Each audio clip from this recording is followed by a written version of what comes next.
Pour réaliser une évaluation d'impact ex post, nous proposons une approche méthodologique mixte, c'est-à-dire une approche qui combine des méthodes d'évaluation qualitative et des méthodes d'analyse quantitative.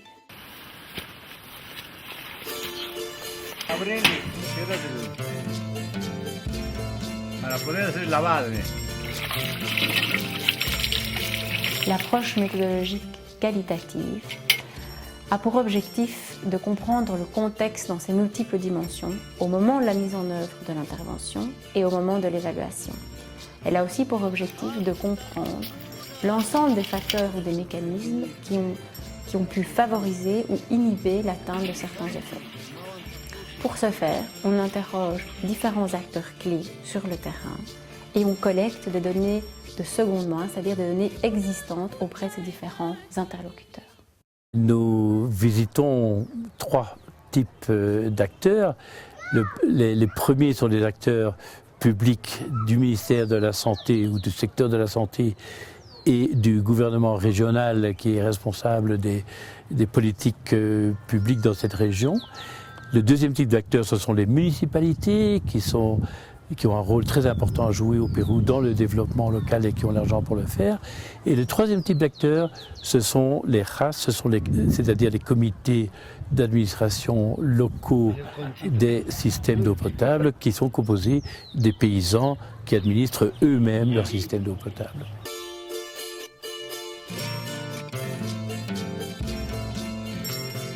L'approche méthodologique quantitative a pour objectif de quantifier, de mesurer les effets de l'intervention au niveau des bénéficiaires finaux et d'en démontrer l'attribution à l'intervention.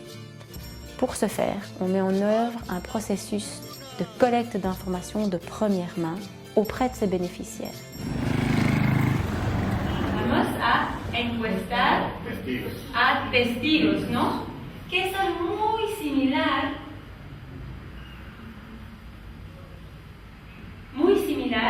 a la población beneficiaria, ¿no es cierto?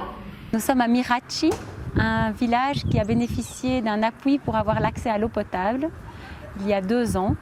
Et donc les enquêteurs sont allés faire un test du questionnaire auprès de familles bénéficiaires. Bénéficiaires, c'est-à-dire qui ont accès à un robinet avec de l'eau potable, à une douche et à des toilettes.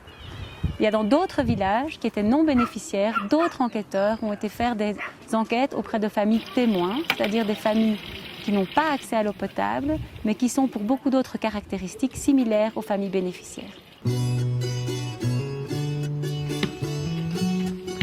Le caractère aléatoire de l'échantillon est très important, que ce soit dans le groupe des bénéficiaires ou dans le groupe des non-bénéficiaires. Le nombre est également important si l'on veut avoir une certaine précision dans les estimations statistiques et économétriques. La mise en œuvre de l'approche méthodologique quantitative sur le terrain doit respecter plusieurs étapes. La première, l'élaboration d'un questionnaire.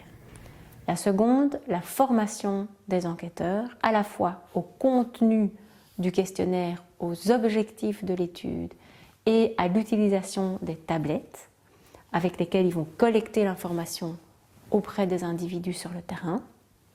Ensuite, un test de ce questionnaire sur le terrain. Antes de tener tu agua potable, ¿de dónde venía el agua? De acá tomamos más antes el agua, más antes de agua potable que llega. De acá llevábamos a la cocina.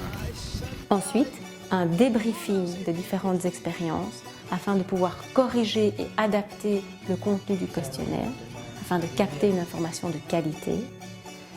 Et puis, la sélection de l'échantillon et le réglage de tous les problèmes logistiques et techniques afin de commencer la collecte d'informations proprement dites sur le terrain. Une fois les informations collectées, commence alors l'analyse statistique et économétrique des données collectées.